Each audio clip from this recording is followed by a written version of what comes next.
Казвам се Анета Костова-Плювинаж, идвам от Белгия, но живея също и временно във Варна. Намерих доктор Станчо Станчев, дентален лекар, специалист, който ми сложи 8 импланта долу и 10 горе, с неподвижни мостови конструкции.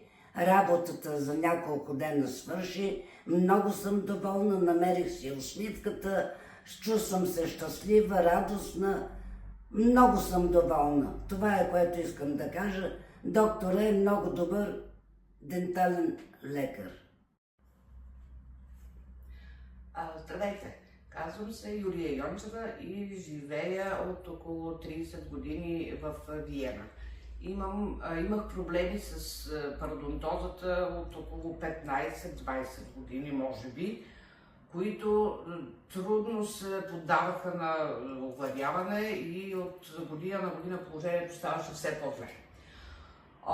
След като загубих една голяма част от зъбите си, реших, че трябва да се предприеме нещо по-радикално в това отношение и потърсих информация. Най-добрата беше тази от моя братовчетка, която преди около 7-8 години беше получила чисто нови зъби при доктор Станчев в неговата клиника във Варна. На прегледа, съпроводен с панорамна снимка и компютърна томография, се установи, че има твърде малко кост, но това не попречи на доктор Станчев след 10-минутно изследване на моите резултати да се реши на операцията.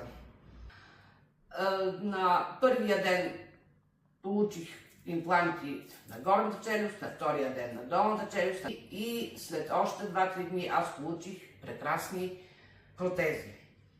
Те изглеждаха толкова добре, че аз реших, че съм свалила 10-15 години надолу. Едно, че първо се здобих изобщо с стабилни зъби, второто, което е просто цялото ми лице имаше абсолютно подновен вид. Трябва да ви кажа, че не получих абсолютно никакви болки, никакви усложнения. Единствената болка, която имах, беше докато заздравяха инжекциите за упойката. Оттам нататък всичко беше перфектно, стабилно и вече след половин година аз нямам абсолютно никакви оплаквания, никакви проблеми и се радвам на прекрасните зъби. В този смисъл бих искала да благодаря на доктор Станчев за неговите изключителни умения и за неговия изключителен професионализъм и на неговия прекрасен екип, който абсолютно професионално също се справи с всички задачи около моите супер проблематични зъби. Благодаря!